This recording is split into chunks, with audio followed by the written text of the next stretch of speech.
Honeysuckle 6. Taro's Reward. This is a story about a thoughtful and loving son. From Japan. He works hard to fulfill his parents' wishes and gets some unexpected help. A young woodcutter named Taro lived with his mother and father on a lonely hillside. All day long he chopped wood in the forest.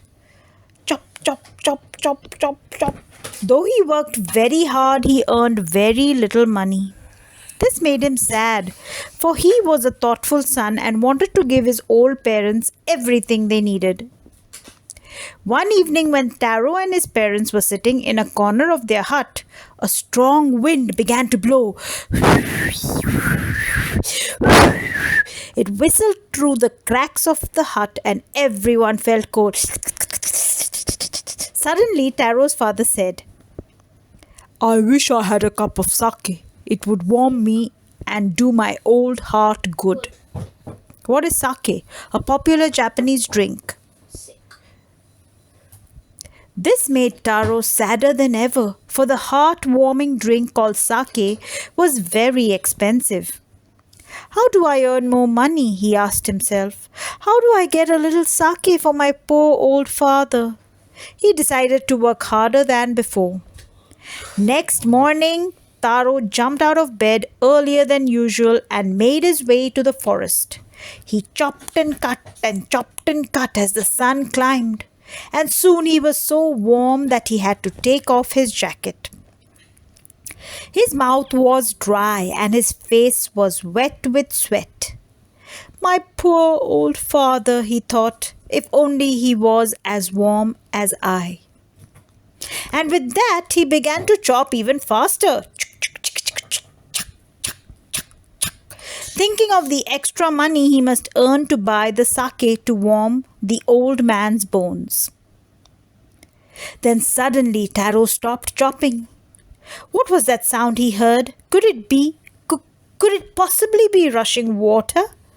Taro could not remember ever seeing or hearing a rushing stream in that part of the forest. He was thirsty.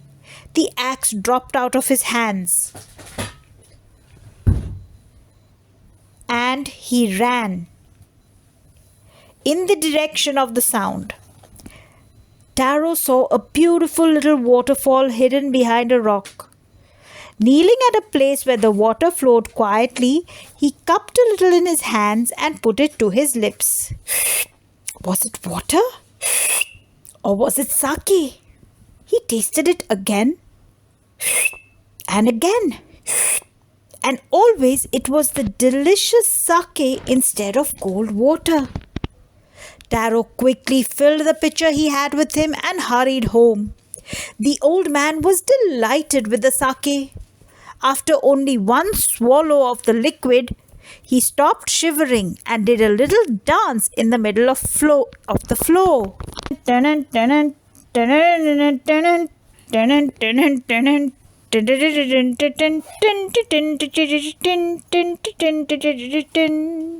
That afternoon, a neighbor stopped by for a visit.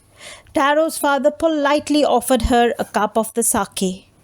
The lady drank it greedily and thanked the old man. Then Taro told her the story of the magic waterfall. Thanking them for the delicious drink, she left in a hurry. By nightfall, she had spread the story throughout the whole village. That evening, there was a long procession of visitors to the woodcutter's house. Each man heard the story of the waterfall and took a sip of the sake. In less than an hour, the pitcher was empty. Next morning, Taro started for work even earlier than the morning before. He carried with him the largest pitcher he owned, for he intended first of all to go to the waterfall.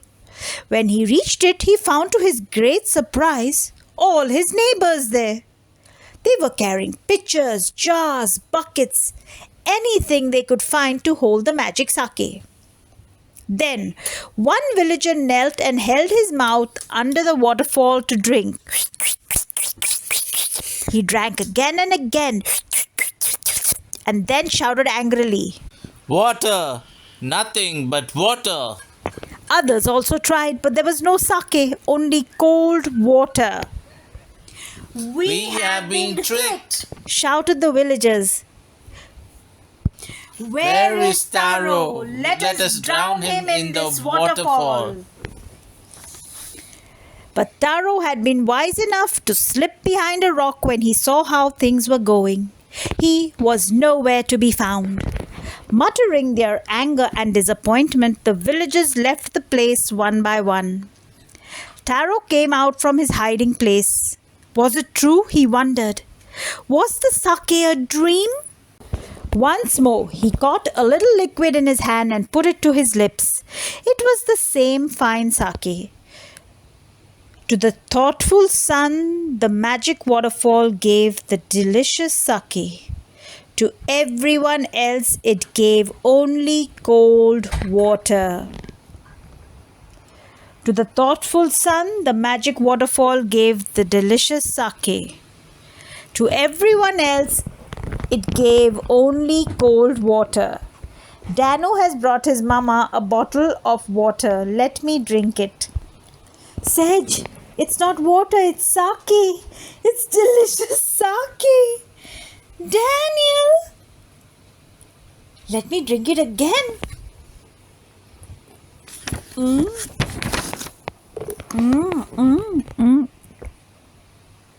Sedge, it's not water, it's sake. Delicious sake. To the thoughtful sun, the magic waterfall gave the delicious sake. Danu, to everyone else it gave only cold water. The story of Taro and his magic waterfall reached the Emperor of Japan. He sent for the young woodcutter and rewarded him with 20 pieces of gold for having been so good and kind. Then he named the most beautiful fountain in the city after Taro. This, said the emperor, was to encourage all children to honor and obey their parents, just like two little boys from Santines, David and Daniel. Thank you, Lord. How much wood would a woodchuck chuck if a woodchuck would? How much wood would a woodchuck chuck if a woodchuck would? How much wood would a woodchuck chuck if a woodchuck would? Betty bought a bit of butter, but the bit of butter was a little bitter, so she bought some butter to make the bitter butter better. Betty bought a bit of butter, but the bit of butter was a little bitter, so she bought some better butter to make the bitter butter better. Betty bought a bit of butter, but the bitter butter was a little bitter, so she bought some better butter to make the bitter butter better. Mama, I'll tell you a tongue twister.